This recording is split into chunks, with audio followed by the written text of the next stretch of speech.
Selamat datang di CD Podcast, tempat di mana pertanyaan tentang pelabuhan darat dan dunia logistik bertemu. Kamu pernah dengar istilah pelabuhan darat? Coba kamu bayangkan ada sebuah pelabuhan tapi tidak ada kapal-kapal di pinggir laut ataupun dermaga. Terdengarnya aneh atau justru menarik?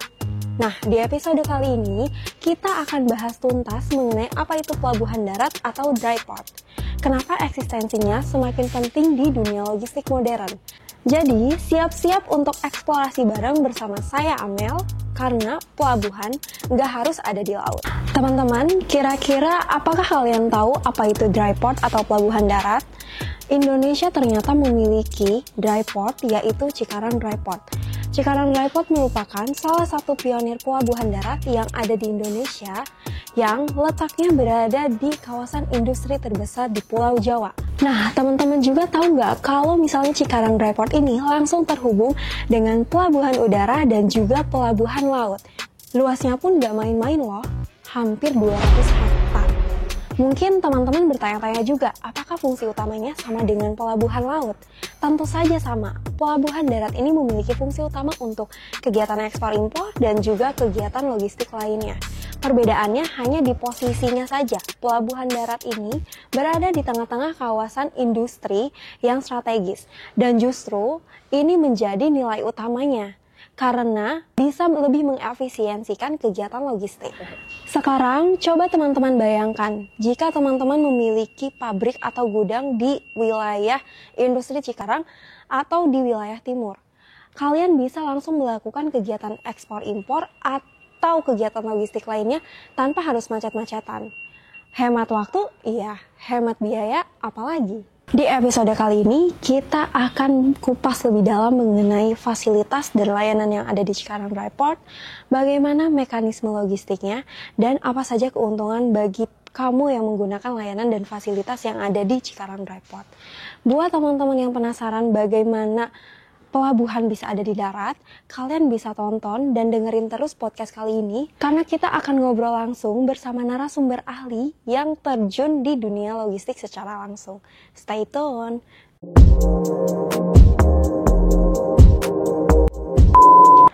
Oke, kali ini Amel sudah bersama dengan Pak Ronald. Sebelumnya terima kasih Bapak telah menyempatkan waktu untuk ngobrol santai di CD Podcast kali ini. Kami juga sudah mempersiapkan beberapa pertanyaan nih Pak soal CDP yang mungkin bisa Bapak jawab, yang nantinya akan membuka wawasan juga untuk teman-teman semua mengenai pelabuhan darat ya.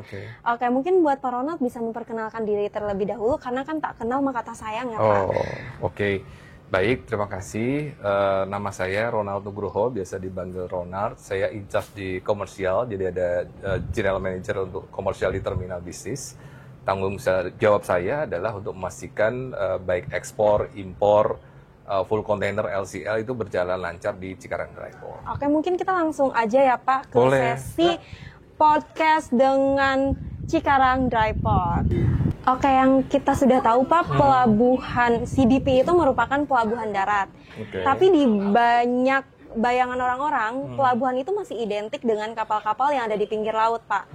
Nah, kira-kira apa sih yang membedakan antara pelabuhan darat dan juga pelabuhan laut, terutama perbedaan yang signifikan Pak? Oke, baik. Sebenarnya ya memang kita tahu pelabuhan itu ada beberapa ya. Satu pelabuhan laut, kemudian pelabuhan udara.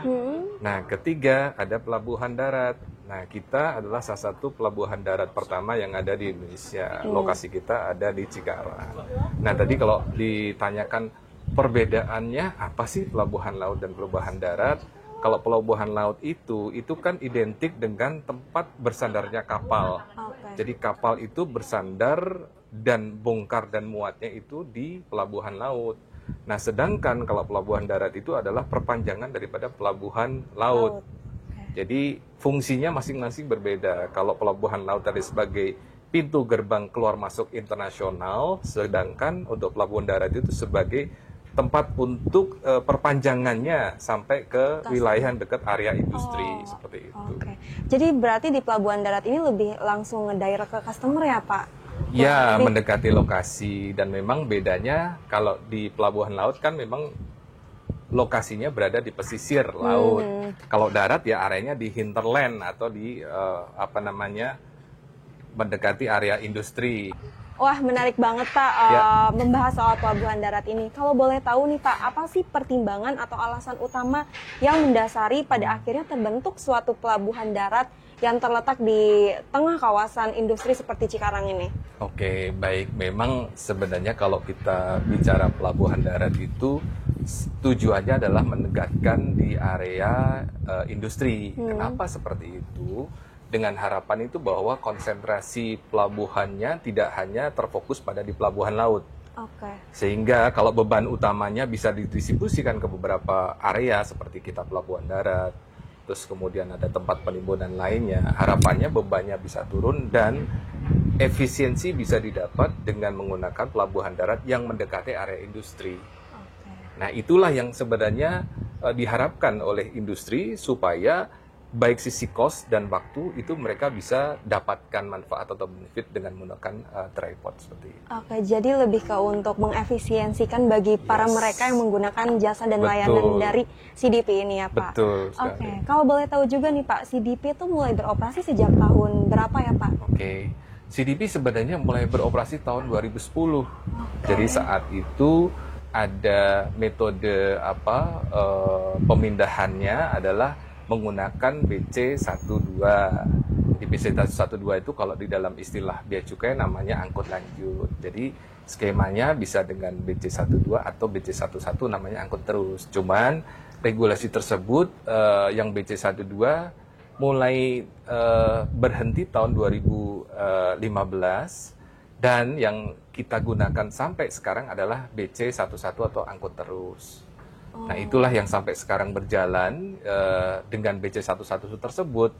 Inilah yang memudahkan untuk kontrol baik secara dokumen maupun mungkin juga secara keamanan untuk bisa masuk di Cikarang Dry Port. Lanjut pada tadi perjalanannya ya, dari tahun 2010 kita berjalan, terus kemudian tahun 2016 itu kita ada beberapa perubahan atau perkembangan gitu ya dari sisi transportasi, karena pada saat awal berjalan kita hanya menggunakan transportasinya adalah menggunakan truk. 2016 pada saat itu kita juga disupport dalam hal ini pemerintah dan BUMN bahwa kereta api dijadikan sebagai juga opsi tambahan dalam rangka untuk mengurangi traffic atau arus lalu lintas di Jakarta Cikampek. Sehingga yang diharapkan adalah traffic yang ada di Jakarta ke Cikampek itu berkurang dan sebagian berpindah kepada transportasi menggunakan transportasi kereta. Kemudian di tahun 2018 kita mempersiapkan aplikasi yang mana sudah dibangun atau sudah mulai diterapkan di tahun 2016. Nah, aplikasi tersebut adalah MyCDP.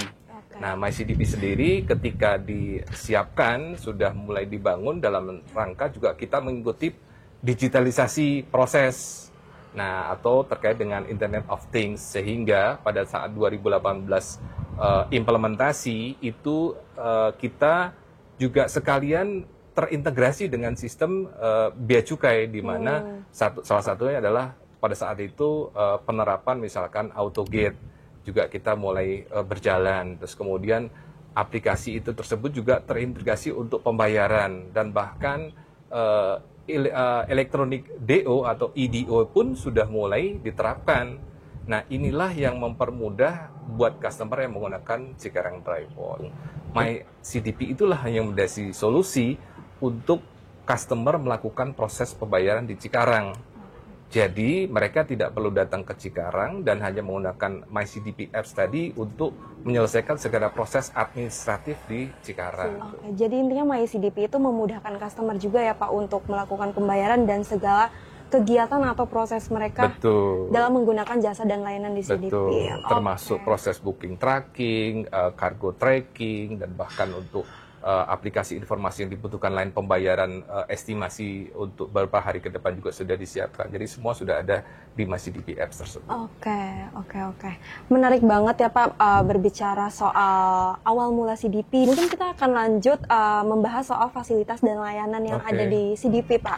Bapak bolehkah menyebutkan dan menjelaskan juga beberapa layanan dan fasilitas yang ada di CDP? Oke, baik. Sebenarnya kalau layanan kita kan sebenarnya sudah hampir semua terintegrasi. Artinya semua proses bisa dilakukan di Cikarang. Karena gini, satu dari sisi pemerintah di sini hadir bea cukai. Jadi proses clearance yang dulunya hanya cuma satu tempat di pelabuhan laut sekarang bisa dilakukan di pelabuhan darat.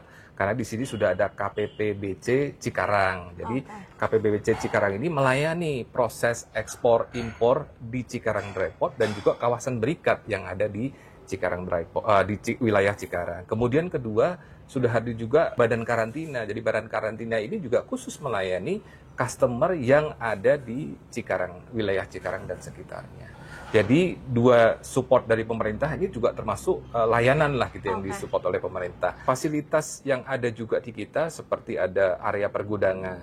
Dan di gudang di kita pun ada dua macam gudang. Jadi satu gudang umum gitu yang memang semua customer bisa menggunakan, dan kedua adalah gudang berikat yang mana kita termasuk batch yang pertama pada saat mungkin dulu tahu istilah pusat logistik berikat. Nah, kita termasuk batch pertama yang menyediakan layanan pusat layanan berikat.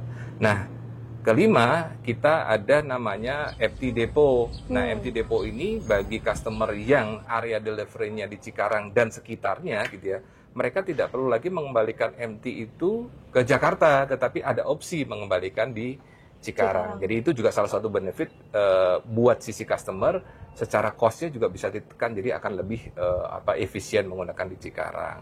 Nah, semua fasilitas yang ada di Tanjung Priuk sebenarnya juga kurang lebih sama di kita. Jadi kalau di pelabuhan laut ada alat scanningnya, di Cikarang pun juga ada. Kalau di pelabuhan laut ada alat timbangnya untuk ekspor, di Cikarang pun juga ada. Bahkan river plug untuk river container, fasilitas untuk B-handle pun juga sudah tersedia di Cikarang, dan itu jadi satu tempat yang sudah terintegrasi, jadi tidak perlu kemana-mana atau keluar daripada area yang sudah ada di kita seperti itu. Oke, berbicara soal fasilitas dan layanan, tadi Bapak juga sudah menyebutkan ya kalau misalkan fasilitas dan layanan yang ada di CDP ini cukup lengkap ya Pak. Betul. Dari mulai layanan yang disediakan oleh badan pemerintah hingga fasilitas-fasilitas yang dimiliki sendiri oleh CDP-nya.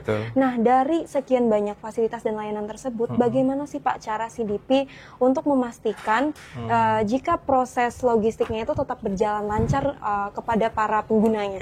Jadi dari sisi kita, aplikasi yang kita siapkan itu dalam rangka juga satu mempermudah customer untuk bisa melakukan cargo tracking.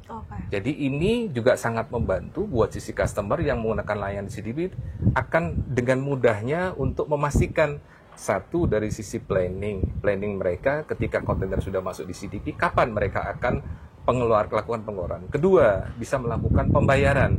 Jadi mereka tidak perlu hadir di Cikarang, tetapi dengan melakukan proses pembayaran langsung menggunakan MyCDP Apps, mereka secara otomatis sudah langsung bisa melakukan dan juga mendapatkan kartu proses untuk pengeluaran atau SP2-nya atau tilahnya. Ketiga, tadi yang jadi satu juga, dengan MyCDP Apps tadi, mereka customer bisa melakukan proses booking untuk misalkan delivery atau mungkin pick up empty container dari Cikarang, dan itu pun sudah dikontrol oleh satu sistem, dan sampai mereka pun trackingnya berjalan pun kita bisa tahu sampai mana posisinya, sehingga customer dapat visibility informasi mulai dari kontainer itu tiba, delivery ke warehouse, dan bahkan sampai kembali ke depo. Jadi informasi itu disajikan detail di dalam aplikasi yang kita punya, seperti itu. Oke, tadi kita berbicara juga soal fasilitas dan layanan, lalu badan pemerintah yang juga ikut serta dalam pengawasan di CDP. Mungkin sekarang Bapak boleh nggak kalau misalkan spill customer yang mungkin menggunakan layanan yang ada di CDP? Baik, customer ini kan sudah mulai beragam ya. Jadi kebetulan saya join di tahun 2011. Di saat itu lebih banyak memang industri atau manufacturing gitu ya yang ada di kita. Kenapa manufacturing? Karena lokasi kita kan dekat area industri, sehingga customer yang memang terkait dengan kegiatan ekspor dan impor melihat CDP itu sebagai suatu tempat yang memang sangat dekat dengan lokasi, dengan harapan mereka bisa menyimpan di situ dengan aman, dan proses clearance-nya pun bisa dilakukan di situ. Nah, Awal-awal memang lebih banyak yang tadi saya bilang industri atau importer produsen atau eksportir produsen. Ada otomotif itu yang juga mendominasi di Cikarang dry port. Jadi ada semacam kalau boleh saya sebut nama, ada Honda Prospect Motor juga ada Suzuki juga ada Yamaha juga ada industrinya masuk di kita. Kemudian beberapa industri otomotif besar pun banyak menggunakan di kita, termasuk juga beberapa industri retail. Dan kemudian setelah banyak importer produsen, importer umum pun juga banyak yang masuk di Cikarang. Oke, berarti kalau gitu customer yang ada di CDP ini tidak hanya terbatas kepada customer yang bergerak di bidang manufaktur atau impor dan ekspor saja ya Pak. Lebih Betul. daripada itu, retail pun sebenarnya bisa menggunakan fasilitas Betul. dan layanan yang ada di sini ya Pak. Betul, dan bahkan karena kita bilang tadi kata kuncinya adalah integrasi, jadi tidak hanya import, ekspor, tapi juga domestik. Karena ketika kegiatan ekspor dan import itu sudah selesai, tentunya ada kegiatan domestik yang mesti dilakukan. Di contoh, ada juga customer kita yang lokasinya di Surabaya gitu ya. Kenapa di Surabaya?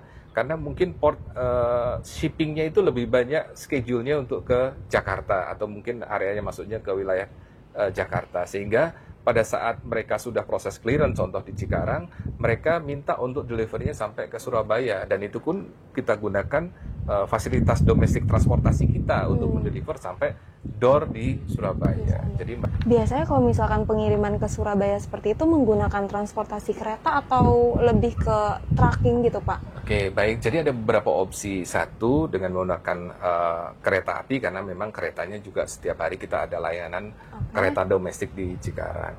Opsi kedua memang trucking, karena sebenarnya transportasi kan kita sudah sekarang per tahun 2024 lalu kita sudah ada entitas baru untuk domestik.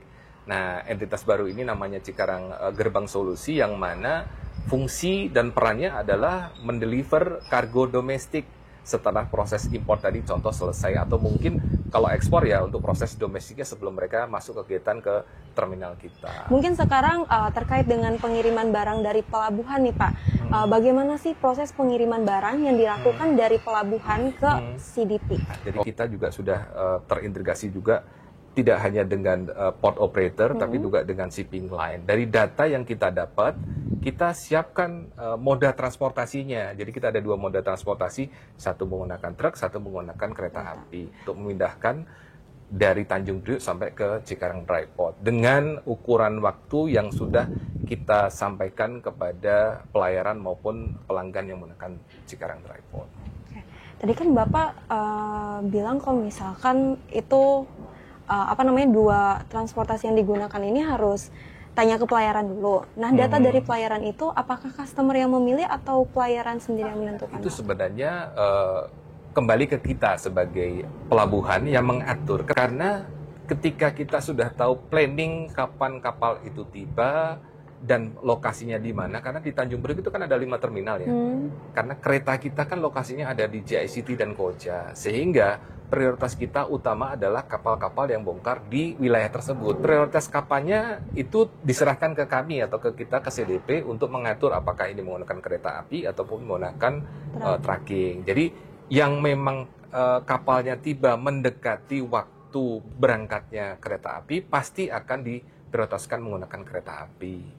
Nah, ketika kapasitas kereta api sudah terpenuhi, baru sisanya adalah menggunakan trucking. Jadi kapan waktunya tergantung daripada ketibaan kapal tersebut dengan jadwal yang ada di Tanjung Priok sampai ke Cikarang. Waktu yang dibutuhkan untuk menggunakan kereta api hanya kurang lebih 45 menit. Dan ini pernah diukur gitu ya, artinya oleh perusahaan otomotif Jepang, karena mereka sangat ingin menggunakan Cikarang Dry Port, sehingga waktu menjadi ukuran penting buat mereka. Nah, itu 45 menit itu ukurannya mulai dari station to station, dari station dari GICT sampai di station di Cikarang Dry Port. Oke, berarti kalau gitu yang menentukan memang dari Cikarang Dry Port lagi, tergantung barang mereka sampai di pelabuhannya itu di jam berapa? Betul, di jam berapa dan di port mana. Karena kalau di portnya yang menjadi prioritas adalah yang bongkar di GICT dan Koja, karena itu dekat dengan area lokasi di station kita di Tanjung Priok. Oke. Tapi Pak, pernah nggak sih ada kayak customer nih yang misalkan kan tibanya di port yang jauh nih, bukan di GICT tadi. itu mereka mau menggunakan kereta, itu kira-kira bisa nggak Pak? Ya, kalau dari sisi efisiensinya sih, contoh ya, ketika dia bongkarnya di NPCT One gitu ya, akan banyak memakan waktu dan biaya. Kenapa? Karena mereka harus muter dulu, muter baru masuk ke area station JICT, sehingga waktu yang diperlukan pun juga lama, plus biaya transportasinya jadi lebih jauh. Gitu. Jadi tidak cukup efisien jika portnya, kalau kita bicara import ya, untuk ketika yang bongkar di luar daripada pelabuhan JICT Koja untuk menggunakan kereta api. Akan tetapi jika ini ekspor, ini bisa saja mau tujuan ke 5 terminal pun itu bisa dilayani. Karena apa? Tetap berhentinya di stasiun yang di JICT, tetapi bisa di-deliver satu arah langsung ke pelabuhan lainnya, seperti tadi yang misalkan paling terjauh adalah di NPCT One. Berarti kalau misalkan pelabuhannya itu bisa milih Pak dari pihak customernya ingin menggunakan pelabuhan yang mana? Betul, jadi ini terjadi misalkan karena customer ada concern terkait dengan Go Green. Nah, Go Green ini akan lebih berimbas jika transportasinya salah satunya adalah menggunakan kereta api. Karena kan satu gerbong kereta itu bisa mengangkut 30 kontainer dalam satu waktu, sehingga pastinya akan lebih berdampak pada efisiensi atau mungkin emisi ya, dibanding dengan menggunakan truk. Dan mereka memang ketika minta di awal untuk menggunakan transportasi kereta api, pastinya kita akan alokasikan itu untuk menggunakan kereta api dengan syarat dan ketentuan pastinya ya. Oke, berarti ada syarat dan ketentuannya Betul, juga ya Pak, kalau misalkan mau menggunakan kereta api. Oke, selamat siang teman-teman semua. Kali ini saya sedang di Pusat Logistik Berikat yang ada di kawasan Cikarang Dry Port. PLB ini menjadi salah satu daya tarik yang ada di Cikarang Dry Port. Kenapa bisa begitu? Oke, mungkin Bapak Imam, kenapa sih PLB itu bisa menjadi salah satu daya tarik sendiri di Cikarang Dry Port? Oke, terima kasih kesempatannya. Coba. Jadi PLB sendiri dulu waktu dibentuk di 2016 atas PP nomor 2 ya dari Presiden Jokowi, itu mau untuk membantu bisnis atau pelaku bisnis di Indonesia, di mana bahan baku atau supporting untuk bisnis mereka bisa ditimbun di pusat logistik berikat, di mana proses itu dulunya dilakukan di Singapura maupun di Malaysia. Itu yang menjadi satu terobosan. Di tahun 2016 kita ada salah satu tools, kita sebut tools atau fasilitas yang kita bisa gunakan untuk mendukung bisnis yang sedang berkembang. Ada beberapa hal di situ, itu yang perlu kita dengan bisnis raw material atau supporting barang udah ada di sini, berarti memudahkan secara kecepatan, keamanan, serta secara cost akan lebih efisien. Itu kurang lebih yang diharapkan dari adanya PLB. Jadi berarti PLB itu lebih ke untuk mengefisiensikan para perusahaan-perusahaan yang emang akan melakukan ekspor dan impor agar lebih mudah ya Pak, seperti Betul. itu. Ini nggak hanya untuk ekspor impor, jadi untuk keperluan domestik pun berpengaruh. Salah satu contohnya bahwasannya biaya masuk bisa ditangguhkan sampai barang-barang ini keluar dari gudang. Ngomong-ngomong soal perusahaan nih Pak, investasi di Indonesia itu kan mengalami sebuah kenaikan. Ya. Nah, apa sih Pak peran PLB ini untuk investor-investor tersebut? Jadi bagaimana layanan ini dapat membantu mereka? Oke. Jadi investasi ini sedang berkembang ya, terutama dari perusahaan dari China ini cukup masif di 2 tahun terakhir. Nah, di sini adalah bagaimana membantu dari perusahaan itu, misalkan mereka mengirimkan barang modal, mesin, supporting bisnis yang tidak ada di Indonesia. Mereka bisa menaruh stok di PLB, sehingga pada saat nanti installment kita akan bisa mengeluarkan sebagian sampai pabrik ataupun gudang itu bisa berjalan. Itu yang diharapkan. Jadi mereka pun pembayarannya secara gradual, nggak perlu semua dibayarkan pada saat barang-barang itu sudah masuk ke Indonesia, tapi masih di dalam area PLB. Jadi mereka akan merealisasikan pembayaran biaya masuk pada saat pengeluaran dari PLB. Itu cukup membantu ya cash flow dari pelaku bisnis baik lokal maupun dari investor asing. Oke, jadi mempermudahkan mereka juga ya Pak. Nah, ini yang menarik juga Pak. Mungkin bagi para pelaku bisnis awal, logistik itu terdengar cukup kompleks ya Pak. Ya. Nah, kira-kira bagaimana sih cara CDP untuk menjaga sebuah keamanan, efisiensi, dan juga transparansi pada proses logistiknya? Oke, gini, konsep CDP ini dibuat sebagai fasilitas yang terintegrasi. Sesuatu yang terintegrasi baik secara fisik dan sistem itu akan membantu. Karena logistik itu berpengaruh dengan waktu, itu berpengaruh dengan cost yang akan timbul. Jadi ketika fasilitas dan sistem itu dijadiin satu tempat, dijadiin lebih seamless atau tanpa tanpa banyak kegiatan yang dilakukan, itu akan mempengaruhi efektivitas, produktivitas, yang pasti adalah bottom line-nya adalah biaya. Nah, di sini lihat kalau keamanan kita sendiri misalkan di kita sendiri fasilitas kita cukup secure, dalam artian kita udah menggunakan sistem untuk mencatat satu, terus untuk masalah security area juga kita menggunakan fasilitas atau tools untuk menjaga barang-barang tersebut. Sedang dari segi sistem kita sudah terkonek antara bea cukai, terminal di pelabuhan di laut, itu kita sudah terkonek secara sistem. Itu yang mengapa efektif, keamanan dan lain bisa dilakukan di CDP karena kita salah satu fasilitas yang terintegrasi baik fisik maupun sistem. Apa yang value yang didapat dari customer adalah visibility. Dengan adanya satu platform, satu fasilitas yang terintegrasi, mereka akan lebih mudah untuk mengakses di mana barang saya, kapan keluar, prosesnya seperti apa. Nah, itu salah satu yang coba kita berikan kepada customer atau sesuai dengan tagline kita, yaitu fasilitas yang terintegrasi dalam satu area. Oke, jadi kalau gitu bisa memudahkan juga nih ya Pak, para customer atau pelaku bisnis untuk men-tracking lah ibaratnya barang mereka sedang di mana gitu. Oke, selanjutnya mungkin terkait dengan kemacetan nih Pak. Dengan adanya fasilitas yang ada di CDP sendiri, itu bisa mengurangi kemacetan dan juga biaya logistik nasional. Betul. Mungkin bisa dijelaskan juga Pak kenapa bisa seperti itu? Oke, satu hal mungkin pertama kali adalah konsep dari hub and spoke. Dulu itu dari Priok langsung menyebar ke beberapa tujuan atau gudang ataupun pabrik di Jakarta maupun di luar Jakarta. Dengan adanya hub and spoke, hub berarti Tanjung Priok hanya sebagai tempat bongkar muat, kemudian barang atau kontainer tersebut ditransfer ke Cikarang Dry Port.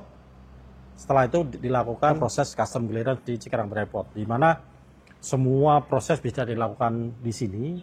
Port clearance, custom clearance, maupun karantina juga bisa dilakukan di sini. Nah, apa yang membuat itu turun? Karena pada prinsip awalnya bahwasanya dari Tanjung Priok adalah laden kontainer atau kontainer yang isi kemudian deliver dan empty kontainer balik ke Jakarta. Sedangkan kalau dengan konsep CDP atau hub and spoke, dari Jakarta ke CDP isi dan nanti dari CDP ke Tanjung Priok itu isi juga. Berarti itu akan mereduce utilisasi dari kontainer yang berjalan. Jadi volume tracking akan kurang lebih akan turun 20-30%. Karena satu movement menggunakan dua ekspor dan import, atau kita lebih di internal kita sebut adalah round use, kurang lebih seperti itu. Ataupun ketika kita di CDP, delivery time dari CDP ke customer itu bisa diprediksi dibandingkan pengambilan dari Jakarta, di mana pengambilan dari Jakarta akan lebih lama, waktunya tidak bisa terprediksi. Oke. Tadi Bapak juga berbicara soal di CDP itu bisa melakukan custom clearance ya Pak. Bagaimana prosesnya dan apa keuntungannya jika menggunakan custom clearance ini di CDP dibandingkan harus ke pelabuhan utama? Oke. Kalau kita berbicara custom clearance, Sebetulnya kalau proses kurang lebih sama.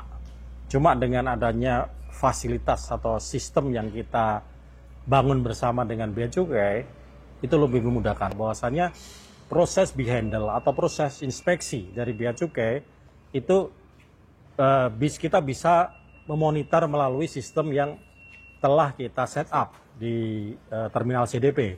Kenapa custom clearance kita relatif lebih cepat? Oke. Ya tentunya saat ini dibandingkan dengan Tanjung Priok itu memang volume kita memang belum di sana. Tapi proses yang sudah kita buat dari awal sampai sekarang itu yang membuat prosesnya lebih cepat. Lebih cepat. Kalau dibandingkan Tanjung Priok di mana proses inspeksi atau behandle itu dilakukan di luar pelabuhan. Sedangkan kita proses inspeksi ada di area sekitar pelabuhan. Jadi setara time travel atau waktu pengirimannya kontainer dari CY ke tempat pemeriksaan itu tidak memerlukan waktu yang cukup lama. Jadi in the same day atau same times kita bisa begitu customer dapat sign bahwa dia kena jalur merah, sepatnya order ke kami, sistem akan menginformasikan untuk dilakukan proses pemindahan ke tempat pemeriksaan. Nah, kira-kira CDP itu terbuka juga tidak Pak untuk UMKM, dan mungkin Bapak bisa juga menjelaskan salah satu UMKM yang pernah bekerja sama dengan CDP. Oke, kita balik ke bagaimana founder kami memulai bisnis Cikarang Depot di sini, di mana setiap bisnis yang dilakukan atau direncanakan oleh founder kami adalah bisnis yang bermanfaat untuk publik atau khalayak umum. Bagaimana CDP itu berperan kepada development UMKM adalah bahwasanya semua kegiatan ekspor-impor bisa dilakukan di sini. Tidak hanya untuk big company, tapi untuk perusahaan yang mulai dari awal juga bisa melakukan di sini. Kami punya gudang CFS untuk ekspor import, kami juga dari CDP punya konsolidasi untuk domestik juga. Jadi baik untuk kegiatan ekspor import maupun konsolidasi untuk domestik kita bisa lakukan di Cikarang Depot. Baik untuk curah atau apapun kita juga bisa lakukan di sini. Itu yang kenapa kita menyambut baik nih. Kita sudah bekerja sama, istilahnya kita banyak mengedukasi apa yang bisa dilakukan di CDP dengan Indonesian Export Channel. Ini salah satu wadah dari yang diciptakan untuk mengakomodasi teman-teman yang melakukan proses atau belajar untuk melakukan ekspor atau melakukan mulai bisnis untuk ekspornya. Itu juga ada diwadahi, dan kita sebagai public fasilitas umum kita coba untuk juga mengakomodir ya, seperti founder kita atau ide dari founder kita bahwasanya kita juga harus support nih untuk Indonesia, untuk nasional. Itu yang kita coba jalankan di Cikarang Depot. Oke, kalau seperti itu berarti CDP memang terbuka juga untuk para pelaku UMKM atau pelaku-pelaku yang baru memulai bisnis di dunia ekspor dan impor.